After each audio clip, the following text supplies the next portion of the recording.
رب السماوات والأرض وما بينهما فاعبده واصطبر لعبادته هل تعلم له سميا ويقول الإنسان أإذا ما مت لسوف أخرج حيا أولا يذكر الإنسان أنا خلقناه من قبل ولم يك شيئا فوربك لنحشرنهم والشياطين ثم لنحضرنهم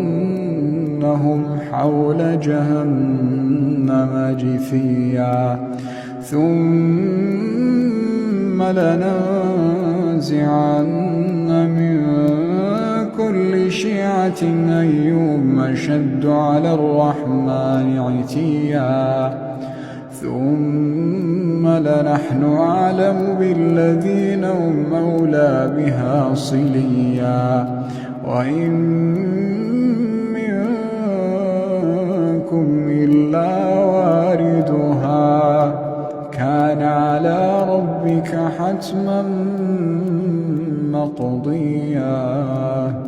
ثم ننجي الذين اتقوا ونذر الظالمين فيها جثيا وإذا تتلى عليهم آياتنا بينات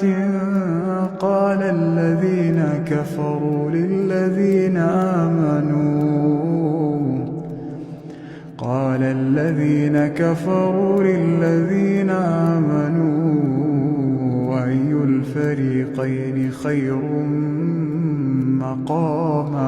أي الفريقين خير مقاما وأحسن نديا وكم أهلكنا قبلهم من قرن هم أحسن أثاثا ورئيا قل من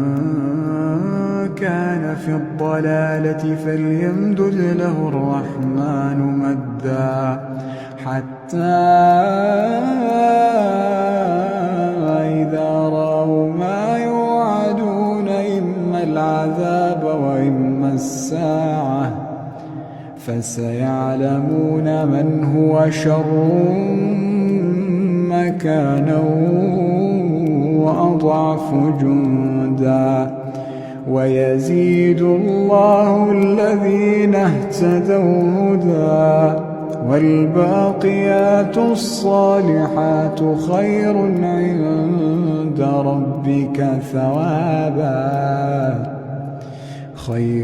عند ربك ثوابا وخير مردا أفرأيت الذي كفر بآياتنا وقال لأوتين مالا وولدا أطلع الغيب أم اتخذ عند الرحمن عهدا كلا سنكتب ما يقول ونمد له من العذاب مدا ونرثه ما يقول ويأتينا فردا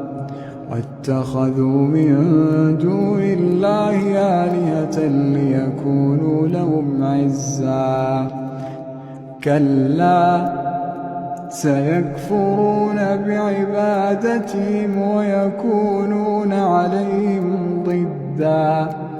ألم تر أنا أرسلنا الشياطين على الكافرين تؤزهم أزا فلا تعجل عليهم إنما نعد لهم عدا يوم نحشر المتقين إلى الرحمن وفدا ونسوق المجرمين إلى جهنم وردا لا يملكون الشفاعة إلا من اتخذ عند الرحمن عهدا وقالوا اتخذ الرحمن ولدا لقد جئتم شيئا إدا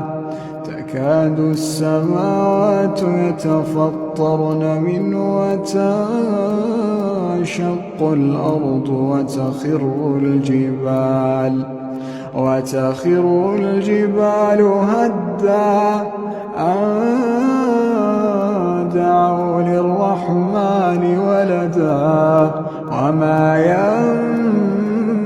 ينبغي للرحمن أن يتخذ ولدا